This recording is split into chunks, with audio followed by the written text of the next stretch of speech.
എന്തൊക്കെയാണ് അവര് കാട്ടിക്കൂട്ടുന്നു? ജയിച്ചു എന്ന് പറഞ്ഞപ്പോ അവരുടെ അഹങ്കാരം കണ്ടില്ലേ? 10 കൊല്ലം നമ്മൾ ഇതിനപ്പുറം കാണിച്ചു കൂട്ടിയത് മറന്നായിരുന്നു. നമ്മൾ എന്ത് കാണിച്ചു കൂട്ടി? നമ്മൾ വാരിക്കോരി കൊടുക്കില്ലേ ചെയ്തുള്ളൂ. എന്നിട്ട് നമ്മൾ എങ്ങനെയാടാ തോറ്റത്? കുടുംബക്കാർക്ക് വിവരം വെച്ച് അത്ര തന്നെ. ഈ കുടുംബത്തിന്റെ ചുമതല 10 കൊല്ലമായിട്ട് ഞാൻ ഏറ്റെടുത്തപ്പോ എന്തൊക്കെ ഉപകാരം ചെയ്തു ഞാൻ.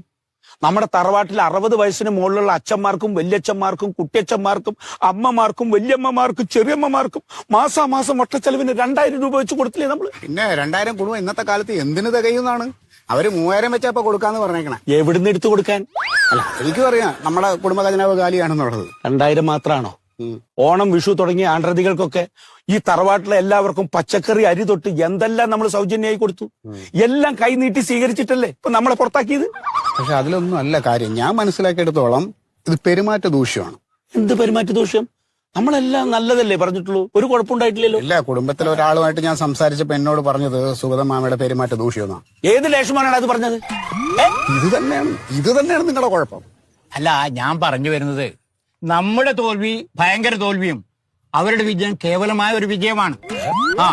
മൂലധന ശക്തികളുടെ അധിനിവേശവും അതുപോലെ സാമ്രാജ്യത്വവും ഫാസിസ്റ്റുകളും ഇതിൽ ഒത്തുചേർന്നുള്ള പ്രചരണ ആയുധങ്ങൾ അവരാണ് നമ്മുടെ ഭരണവിരുദ്ധ വികാരം ഉണ്ടാക്കിയത്. എന്നെ പറയാൻ അനുവദിക്കണ്ടേ? നിങ്ങളൊന്നും പറയണ്ട, നിങ്ങൾ പറഞ്ഞിടത്തോളം മതി. നിങ്ങൾ പറഞ്ഞതൊക്കെ തന്നെയാണ് ഈ തോൽവിയുടെ കാരണം. അതെ, ഇനിയെങ്കിലും ആരെങ്കിലും വന്ന് ചോദിച്ചാൽ ഞങ്ങൾ തോറ്റുപോയി പറ്റിപ്പോയി എന്ന് പറഞ്ഞിട്ട് അത് അംഗീകരിക്കില്ല. അത് മൗനമായിട്ട് ഇങ്ങനെ മൗനവ്രതം എടുത്തിരിക്കും.